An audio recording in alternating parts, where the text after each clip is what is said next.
Welcome to Real Estate Coaching Radio, starring award-winning real estate coaches and #1 international best-selling authors, Tim and Julie Harris. Real Estate Coaching Radio is the nation's #1 daily radio show for realtors who demand authentic, real-time coaching. Get ready for fluff-free, unfiltered, full-strength honesty about what's truly working to get you into action, helping others, and making money now in today's real estate market. Now to our hosts, Tim and Julie Harris. Hey, we're back. It is Friday, July the 24th. And Julie, welcome to today's podcast. Yes, made it to another Friday. Yeah. All right.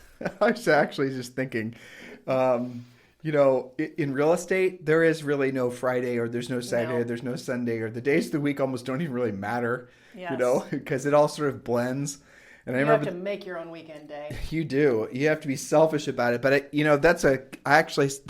kind of touches on something I've heard from a lot of coaching clients in the past couple of weeks. Is everyone's feeling a little bit frayed on the edges. People are starting to use words like burned out, emotionally spent. And they're asking me, they're saying, I think I should start, building, adding staff and maybe blah, blah, blah. And here's what I'm telling them. Here's what I'm going to tell all of you guys. For now, don't add any new expense that's going to basically be something that doesn't self-satisfy. And by that, I mean, for example, if you want to add an assistant, make sure it's a transactional assistant, and make sure the transactional assistant you pay per transaction. Not a salary. Right, not a salary, not a fixed cost. But here's the other thing, and this is really the bottom line. Be busy, burn the candle at both ends, be tired, be cranky. Who cares? Right now, you've got to really drill down and make hay while the sun is shining, because the reality of it is that at the end of the year, there's going to be a heck of a lot of uncertainty. I think everyone's kind of accepting that as a truism, and outside of real estate, you're seeing evidence by the fact that people are sort of subconsciously and, financially even preparing for some sort of big, people are calling it a shift or maybe a longer term recession, or who knows? I mean, my crystal ball is kind of murky, but the reality of it is right now, if you're busy, be thankful, be grateful, embrace being busy. If you're not getting any time off, that's okay too. Help as many people as you can right now, make as much money as you can right now, and don't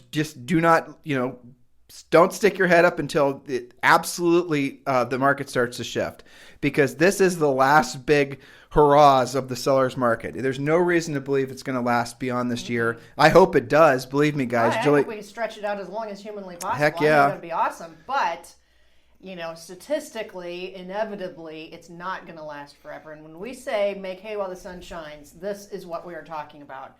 It's okay to have some temporary burnout. It's okay to have to schedule. Maybe you've got, Labor Day weekends coming up.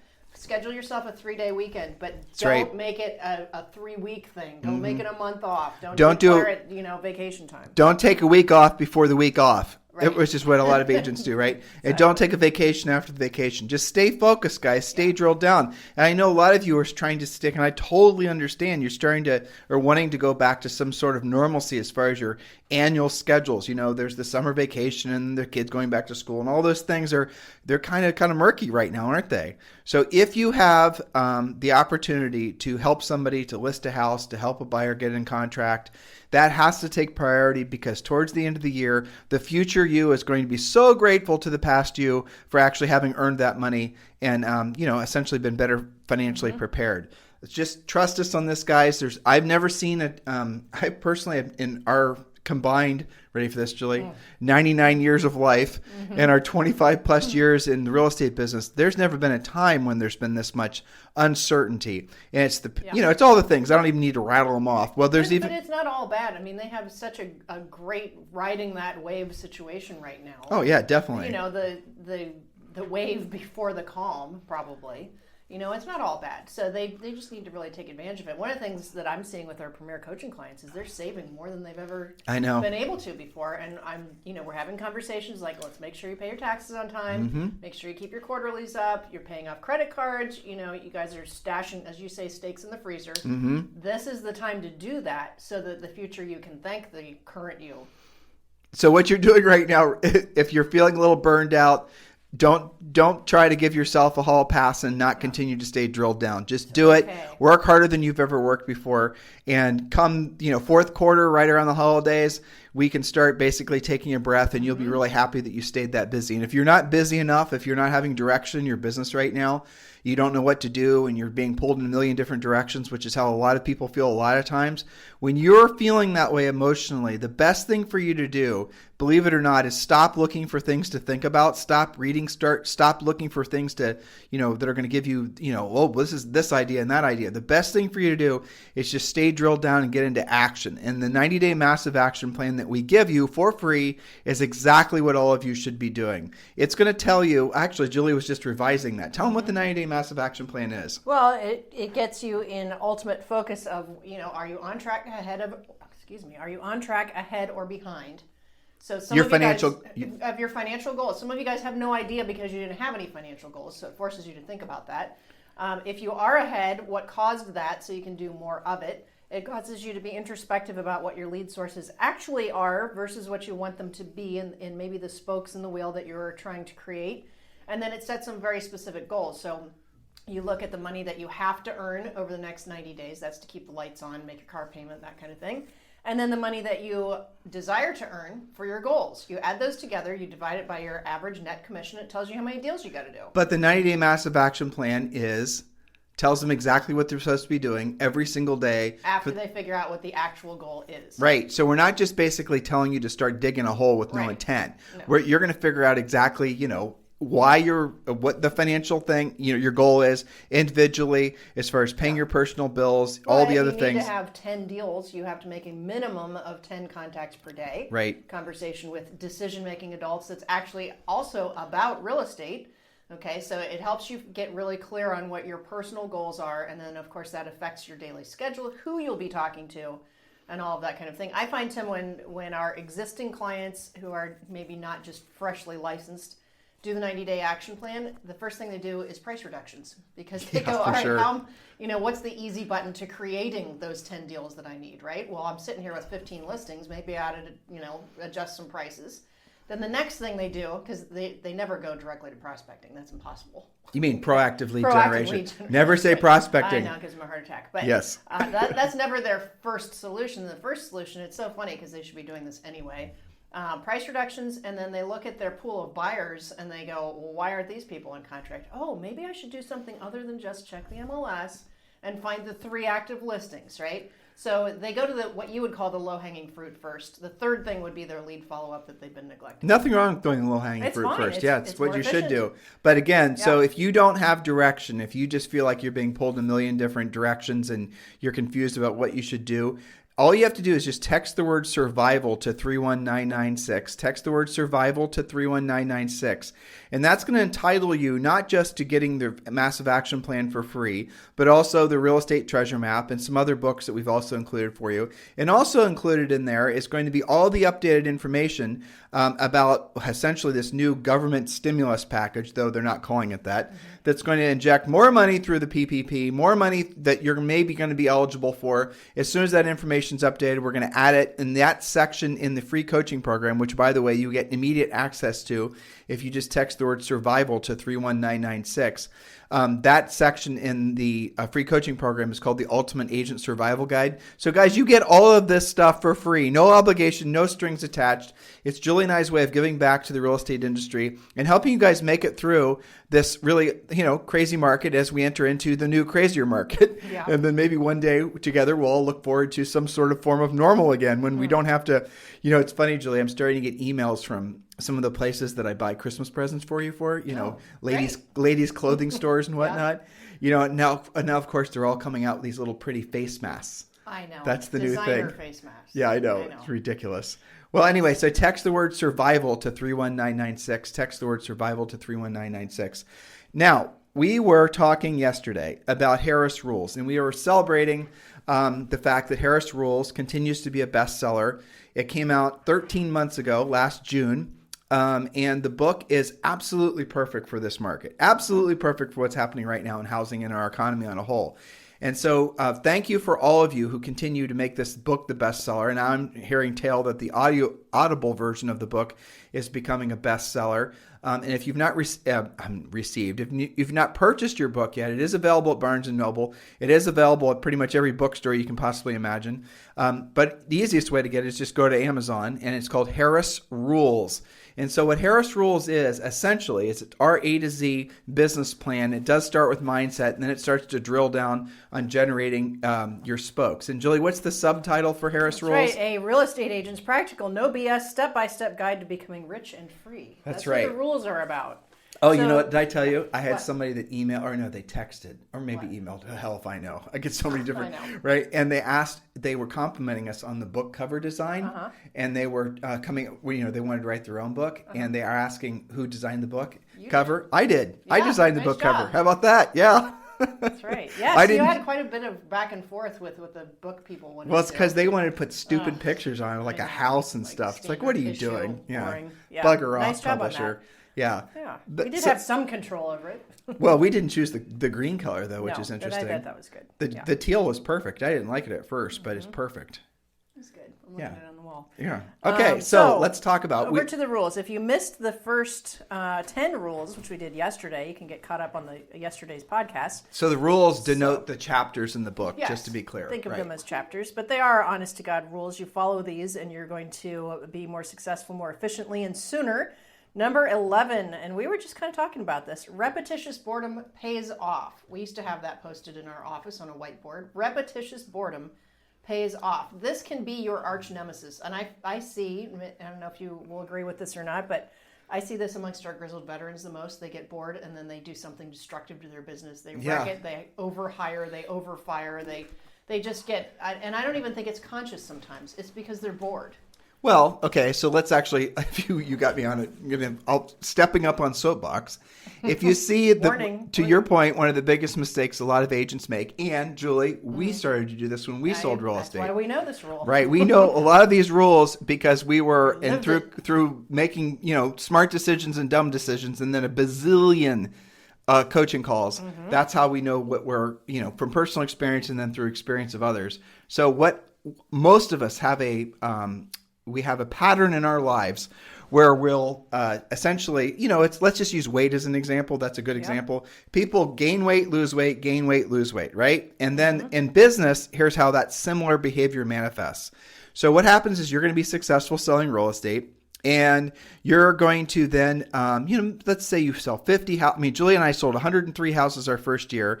And then all of a sudden after that, we were getting, like in our second year, we did more than that. In our third year, we did more than that. But what then starts to happen is you start to get bored, or you get like, okay, I think I've got it all figured out. But what really starts to sneak in is ego. And so our first year in the business, Julie and I were just Julie and I. That's who was selling all those houses. And the second year in the business, we started to be exposed and being pressured by all kinds of different things to form a team. And for those of you who've only been in real estate for not very long, the whole team thing started in the early 90s through Howard Brinton. I've talked about this on this podcast before.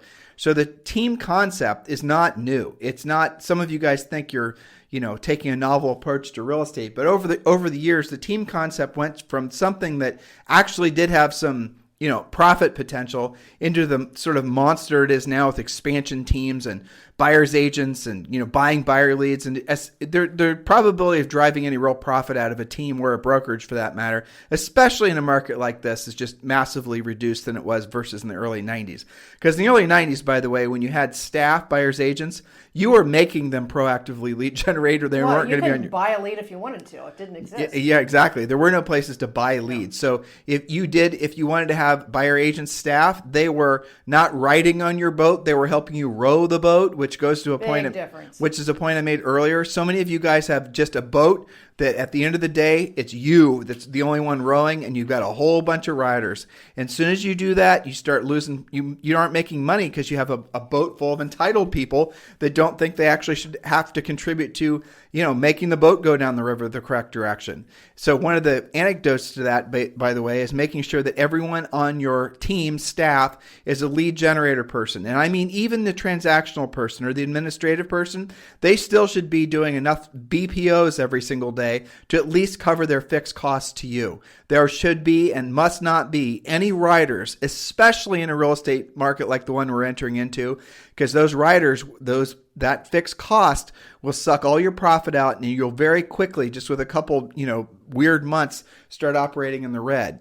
But the mistake that most of us make is we're not satisfied, or our egos aren't satisfied, or we're pressured by our brokers or our brands to start building teams.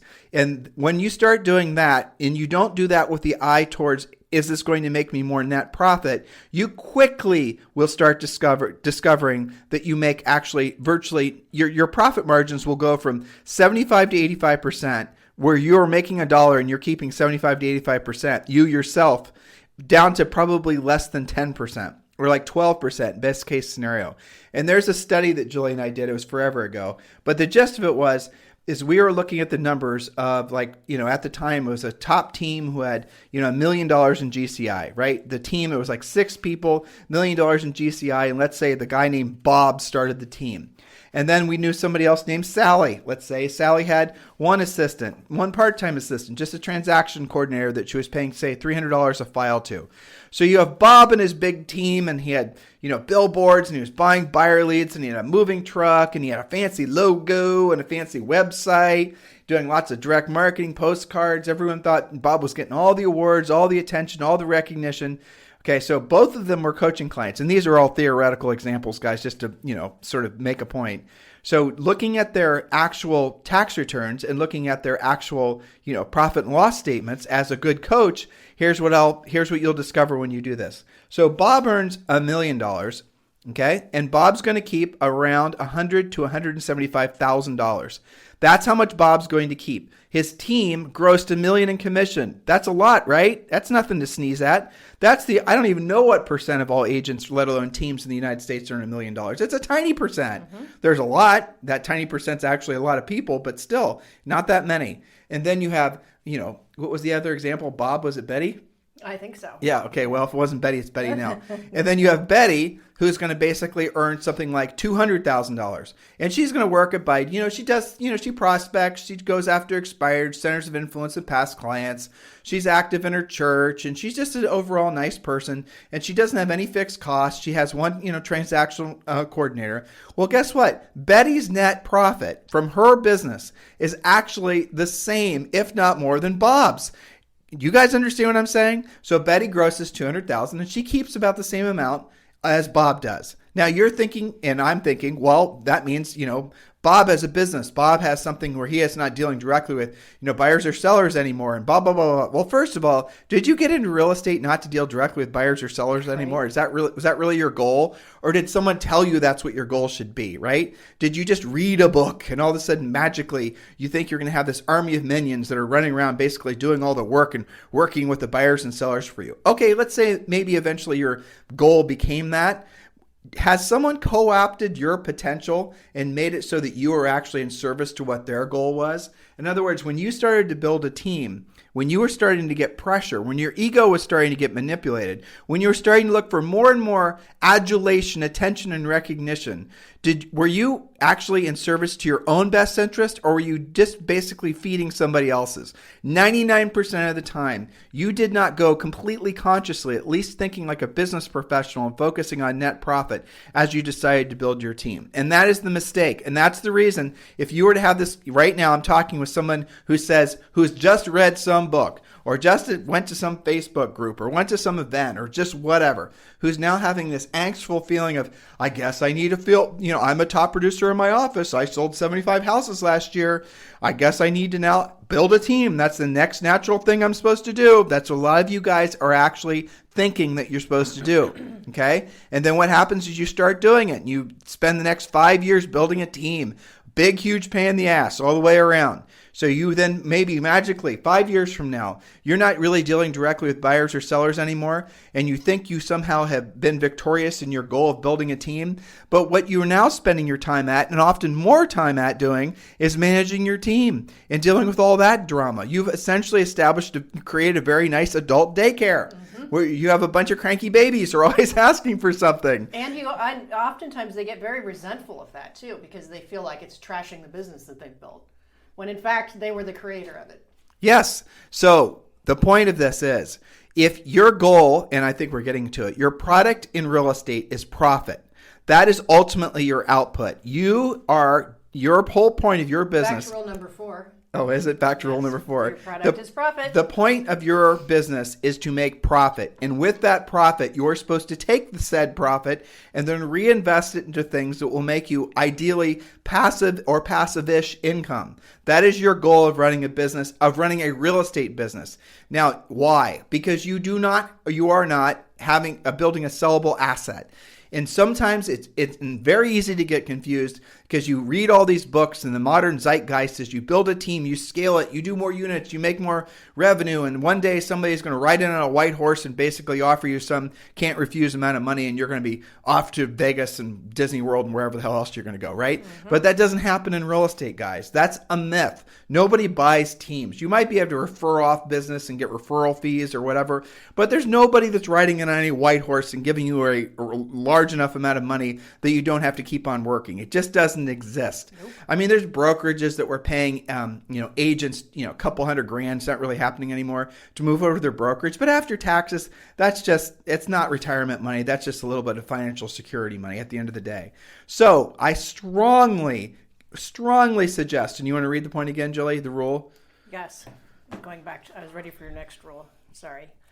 I strongly suggest that when you're trying to make a decision, repetitious boredom pays off. Right. You run it through the filter of, is this going to make me more net profit? And when you get to the point where you're bored in real estate, and you then start thinking that you've mastered it, that's the mistake that you make. And that's the reason that so many of you then run to the next brightest light. Well, that's the filter though, isn't it? You got to ask your question, am I making this decision because I'm bored or because it's going to lead to more profit? That's right.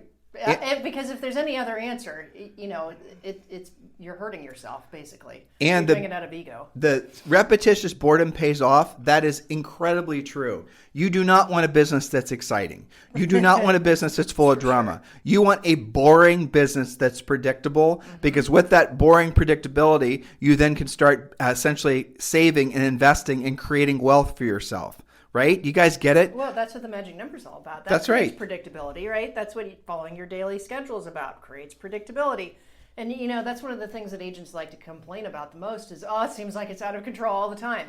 Getting to control the things you can control, like how many active listings you have and what you do with your time and whether you're media free or not. Notice Julie said listings, guys. That's ultimately where you're going to get your most leverage in real estate, is through being a listing agent. Well, when you're a listing agent, you'll have buyers. That's right. It doesn't work in the opposite way. If you want them, generally. that is. Rule number 12. Rule number 12, and this is a big one. And this is one of my favorite parts of the book, actually, maybe because it's a little personal to me. But rule number 12, learn to do what you don't want to do when you don't want to do it at a high level. Now, this is the place in the book where I tell a story about Orange Theory and the difference between just showing up and kind of piddling around on the treadmill versus having coaches that actually know how to coach you, who show you how to do it. See, this is the difference between training and office managers and 99% of the, quote, coaches out there. They just tell you what to do. They don't show you how to do it. They don't explain how to do it. So in this section of the book, I talk about the stages of mastery: formulation, concentration, momentum, and breakthrough. So in each section of your real estate practice, you're in different stages, right? So some of you are in serious momentum working with buyers. They seem easy. You stamp them out. You basically do it the same way. You know how to set up showings. You know how to write a contract that wins. You're in momentum. You've got that figured out. But in other parts of your business, usually in the listing side, you're in formulation, which is getting ready to get started to someday possibly maybe consider putting a pre-listing package together. And then even when you have that, you may or may not know how to actually present that. And then that leads you to concentration. You're implementing, taking your steps, moving forward. You can be in different stages of mastery on different things, right?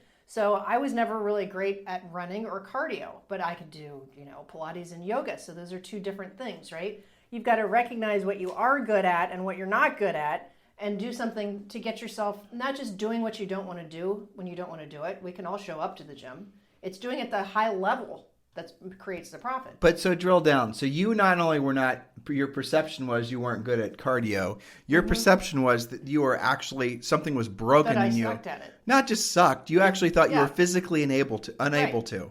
You were convinced your knees or you couldn't breathe because you never your entire life pushed through the threshold of belief that you could actually do it. That's right. I never actually did the actual work. So you always backed off. Incrementally. Right. Until I had good coaches that kind of, helped me with that.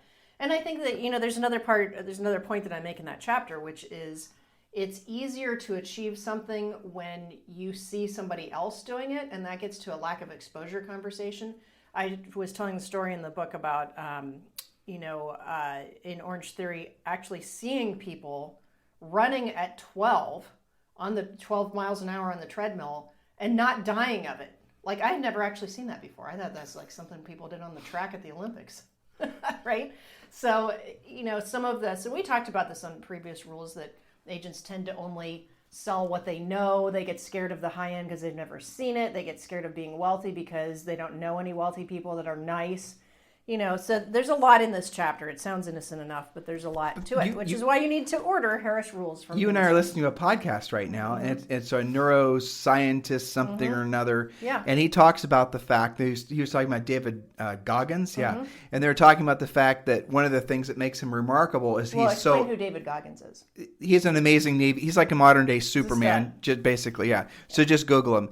But one of the things that makes him amazing is that he is not, there's nothing genetically special about him, but what he's been able to do is push beyond the point in his mind that said he couldn't do it, and he pushed beyond it, and he suffered and then pushed beyond the suffering, and then as a result of that, he literally formed new types of neural pathways in his head that were always there but never actually active. Well, because he did the work. Right, he did the work. So the moral of that story is all of you guys have that within you, but if you don't push beyond your natural perceived threshold, you're never going to experience beyond what you're experiencing now. And so what I was hoping you drill down on is when you did finally get past your, misinformation about your physicality and your belief to run, you just basically you walked up to that line, and I remember it was for 6 solid months. Yeah. You'd walk up to the line and then you'd walk back. Walk up to the line, walk back. You're going to try to say it wasn't 6 months, but what do you mean the line? you'd start to run fast, you'd do it for like 5 seconds, and then you'd back off. Right? You didn't believe in your ability to work on it. Right. I had to, but it wasn't a physical limitation. It was a mental limitation. It was mostly mental. It was more mental than it was physical. That's so true. Relate this to people not wanting to do what they're supposed to be doing in real estate, because this is doing what you don't want to do when you don't want to do it at the highest level. And making yourself do it at a higher level, right? So I could get to the point where I was actually doing it, but I wasn't doing it at a high level. So I see this when agents procrastinate and avoid. It can be lead follow-up or it could be prospecting. I know, proactive lead generation. But something where they're picking up the phone and maybe they could hear conflict. The longer you avoid that, the more mentally debilitating you're making yourself. Just like for years I thought that I'd never be able to really run. Cardio is not my thing, right? And so you continuously tell yourself that, I'm not a salesperson. It's not me. I don't use scripts. All these excuses, just like I told myself that cardio wasn't for me. And then it builds up, and it's far worse than the actual pain of learning it. It mentally is so much worse. The anguish of avoiding the actual thing is more strenuous mentally and emotionally than having actually done it, is what you're saying. That's right, and here's proof of that. Every time agents break through that, I hear this every week in Premier Coaching. Every time they break through that, even a little bit, here's how it goes. I called 4 for sale by owners and I got an appointment. I can't believe it. I know. And I'm like, what did you think was going to happen? We only coach this every breathing moment of your life. But they're so shocked because they've built up in their head that it's going to be this stressful thing and everybody's going to hang up on them, and probably they'll use some swear words and then hang up on them. But it's actually not true. It's all made up. Yeah, but even if it is true, and this is something that this seems counterintuitive, but it is really true, a slight pivot here. Yep. I hope for all of you that when you start doing proactive lead generation, you have the worst experiences right away. Like you have, right? Get it over with. Because what you need to realize is what Julie had to realize. Like, I hope you have people that are abusive, that are mean to you, that make you feel like you're a centimeter tall, that say the worst things, and you just end up hating prospecting and question why you ever got into real estate. I hope you have all of those urgently, immediately, this first day you start doing it. Maybe even the second or the third day, just to really make it so that eventually you're going to realize that, hey, guess what? You're still alive. Guess what? Those words didn't actually kill you. You're actually going to just, you're getting better because of the pressure of not wanting to have that experience again. That's what happens is if you're not willing to actually step up to that line and push yourself through, then what's going to happen is you're always going to have to play small. And then you start figuring out little hacks for basically not ever having actually pushed through. Excuses. Right. And you know what, Tim? This happens at pretty much every level. This isn't just our newbies. And a hack would be buying business. A hack would be doing social networking and thinking that's going to get you business. A hack would be doing anything other than being a proactive lead generator. And it's because you guys are not willing to push through the actual, thing that's holding you back. And it's your ego. At the end of the day, it's your feelings. It's you worrying about how are they going to make you feel. It's not real. It's all in your head. But guys, once you push past that, you're going to feel liberated. You're going to feel free. You're sifting through the book looking for something. Did you just have an inspiration? No, I was just talking about, rules for doing what you don't want to do when you don't want to do it are in here. And it talks about not just, it touches a little bit on, just saying that you're going to get better is not the same as doing something to get better. And we've talked about that before, like the whole secret, if you think about it long enough, somehow you'll transform. You've got to actually do that. We talked about pretty shiny thing syndrome, that you're making, consistent effort. You're not just looking for something that's a hack, perhaps.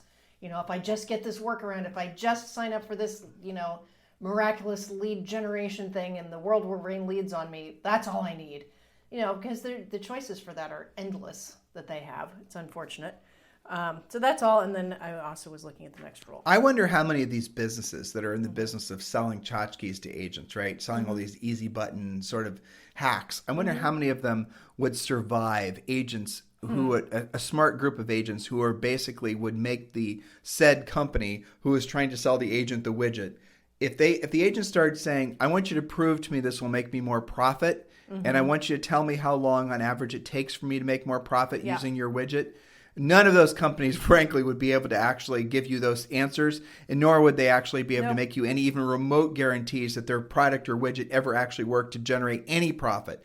All they're there to do is placate your ego's desire to never have to do what it doesn't want to do when it doesn't want to do it at the highest level. And they know that you have an innate desire to avoid all that. And because you're surrounded by people that have spent their lives avoiding all of that. And so it's normalized, right? It's seen as somehow, it's almost like there's an undercurrent in real estate especially of a hack being some sort of like something of that you're supposed to look for. A shortcut is something you're supposed to look for. There's something about not ever actually having to do the real work that people sort of gravitate as seeing something that's like a good thing. It's not a good thing.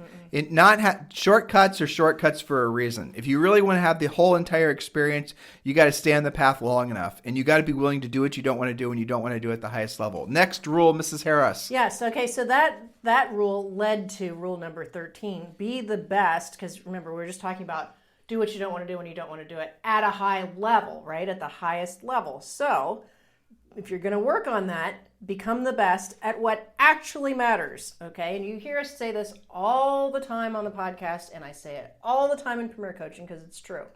What are the things that lead to a paycheck in real estate? Lead generation, lead follow-up, pre-qualify, present, negotiate, close, lather, rinse, repeat. So we say that a lot, but in the book we actually drill down, how do you become the best? How do you do these things at the highest level? So we have lead generation rules, lead follow-up rules, pre-qualifying rules, the list I just went through, presenting, negotiating, and closing rules, so that you operate by the same standard on every transaction, and you standardize that, and you get into control on it, and you start operating at the highest level possible. We actually talk about how to go about being the best in each of these things that matter. Isn't that the drill down information you guys are looking for? Next rule, Mrs. Harris, in the book Harris Rules. Make sure you guys get the book. It was your homework from yesterday. Yeah, well, this is all related. Focus stands for follow one course until successful. And I think we've talked a lot about that you don't look for the pretty shiny things, that you actually stay the course. So I'll give you, my most salient example of this is agents that'll say things like, well, I tried fill in the blank. I tried probate. I tried expireds. I tried an open house once. Okay, so that's dabbling. That's not actually following one course until successful. I tried that whatever script. Okay, so like how many times? 4 or 5?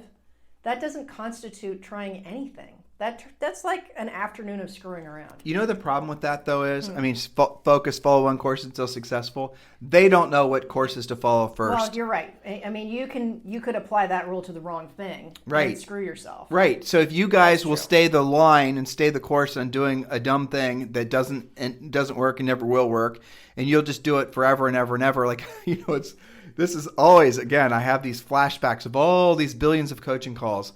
When you get into people's profit and loss statements and you start looking at where they're spending their money, and you will come up against something that they've just institutionalized, an expense, usually a marketing expense. Mm-hmm. And there's all kinds of different things that you guys continuously do. And then if I'll say quantify that particular expense, that expense itself has to prove itself that it's not a rider, it has to be a rower. Prove to me, beyond a shadow of a doubt, that whatever the hell it is actually making you a net profit. And here's what you'll discover. And this is even with the biggest producers that we ever coach, guys making literally themselves millions of dollars per year. There are always fluff expenses that they cannot justify why they're continuing to do it, but they just continue to do it because they continue to do it. What's the rule again, Julie?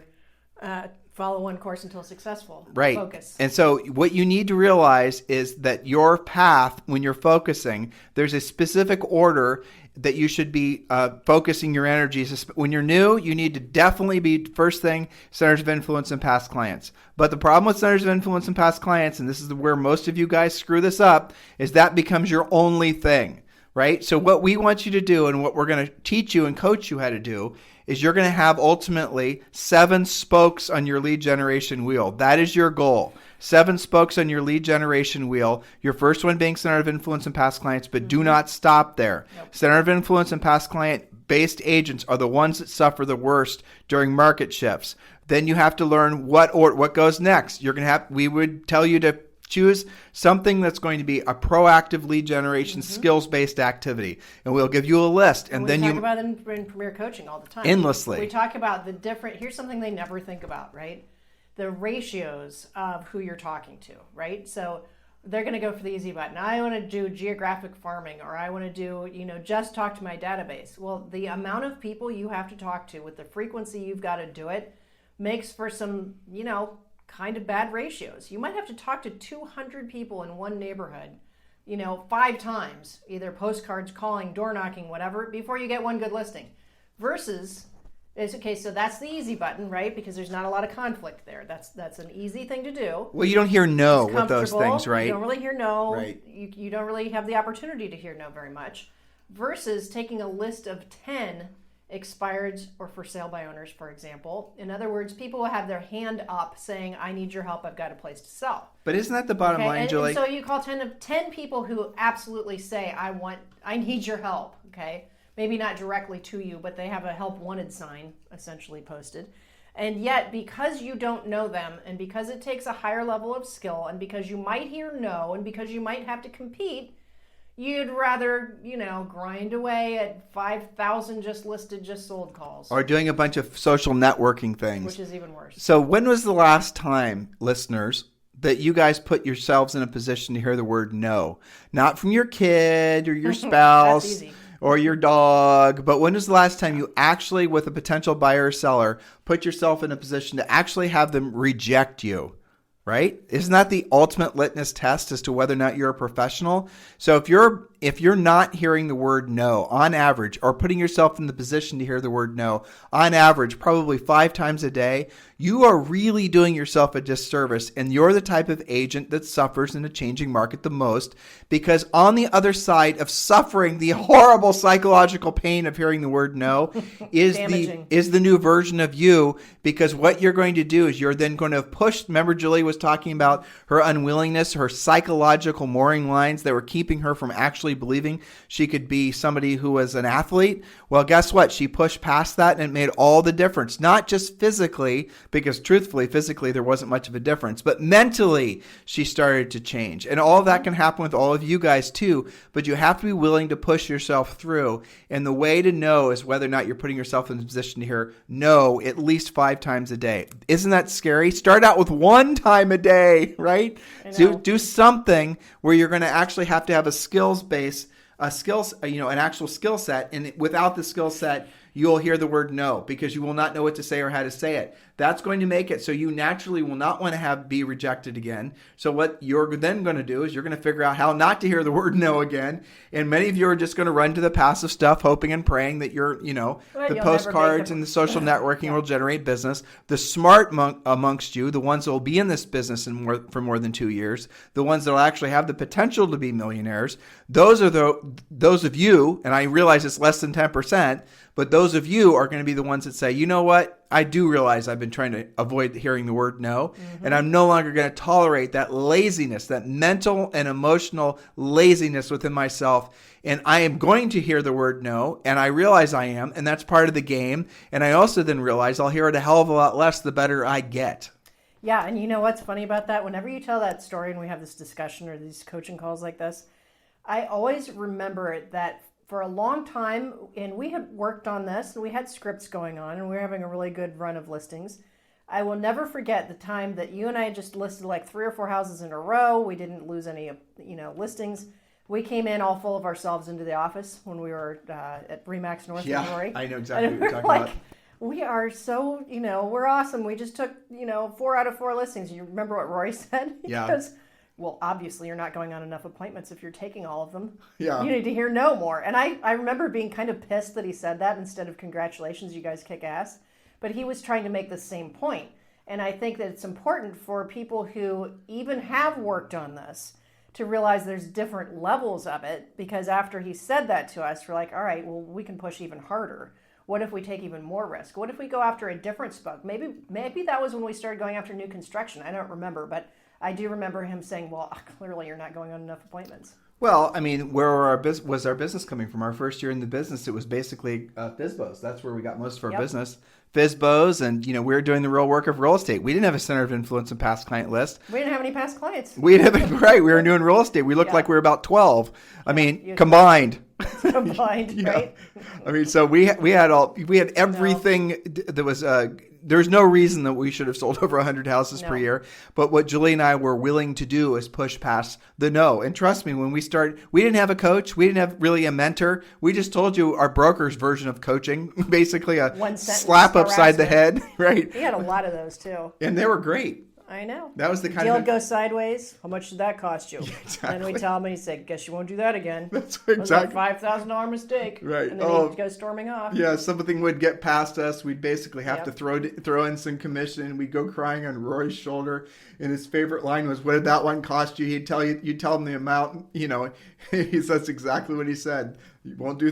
What was the line? Guess you won't do that again. Exactly. I guess what was funny about that? That always reminds me of both your dad and my dad, where you'd like fall down, and how'd you do that? Won't do that again. Not, here's a Band-Aid. No, it was. Don't you remember? It was. Did you hurt the sidewalk? Did you hurt the sidewalk? Right? It's so funny as I say that. We remember that because of Zoe now. But can you imagine a parent saying that right now to their kids in this nerfed up world? No, it would be if you and I were in some nerfed up part of the country and Zoe fell down and skinned her knee and we said what our parents would have said to us, we probably would have parents literally calling the police on us. For sure. Yeah. You'd be arrested momentarily. Exactly. I know. Do you want to go through another rule? Oh, let's see. The next one is rule number 15, don't keep circling the runway. So this is the jet taking off analogy. Do you want to save that for tomorrow or do you want to do that now? You know what? Let's save it for tomorrow. That's a great story. That's a pretty big conversation. It's a big, let's start out our Sunday podcast. Okay. Doing that one. So listen, guys, Sunday podcast, make sure you're listening. It's probably based on your feedback. It's the best show we do every week, and it's probably the best show because Julie and I are not drilled down. We are absolutely just we're talking about whatever we want to talk about. And longtime listeners to the Sunday show especially will know I seek out crazy, hard to believe, nutty things to share with Julie so we can kind of sort of laugh at them on Sunday. But the stuff that we really like to gravitate towards, especially on Sunday, are the alien stories. Oh, yeah, those are good. And I've got a whole bunch of great ones that I've been sending to Julie.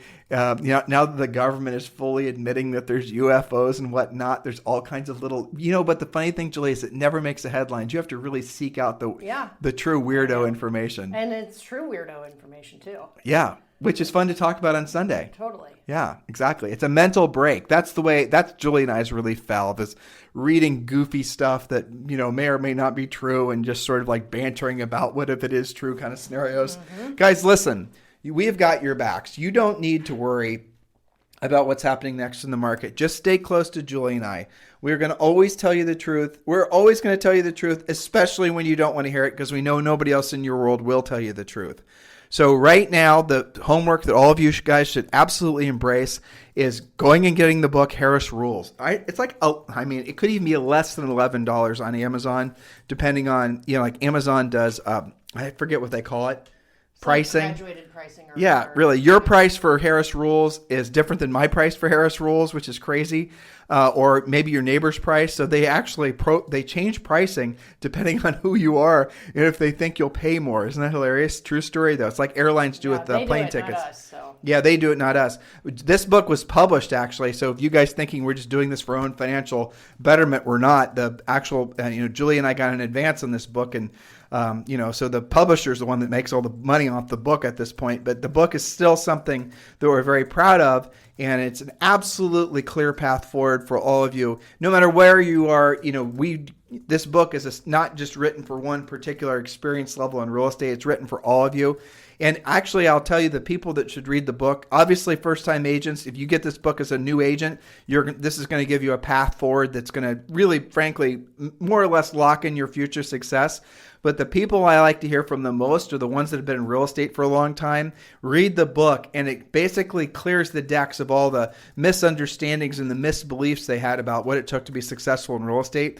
Those are the ones I actually like the reviews and whatnot to read the most, because it's so nice to hear that we were able to help you guys self-correct where you're maybe making some mistakes and move away from some of the silly things that you've been doing without realizing they were silly. So if you guys need us for anything, you can always text me directly, 512-758-0206. In the meantime, have a fantastic day. You can listen to all of our past thousands of podcasts. This continues to be the number one listened to daily podcast for real estate agents in the world. You can go back and listen to past podcasts at any time on iTunes, Stitcher, Spotify. I think we're on over a dozen different podcast listening widgets. So just go and download us from anywhere. If you're listening right off of our main website, as a lot of you do, or off maybe Instagram, please do consider going to iTunes and subscribing. And while you're there, please do give us don't give us a 4-star review. Give us a 5-star review. We'd sincerely appreciate it. It does help a lot with the search algorithm. So if there's anything we can do for you at any time, guys, feel free to text us or text me directly at 512-758-0206. Have a fantastic day. This program has been a presentation by Tim and Julie Harris, Real Estate Coaching. For more information on our real estate coaching and training programs, visit our website at timandjulieharris.com. Remember to tune in weekdays at noon for upcoming shows. And until next time, thank you for listening to Real Estate Coaching Radio with Tim and Julie Harris. This podcast is a part of the C-Suite Radio Network. For more top business podcasts, visit c-suiteradio.com.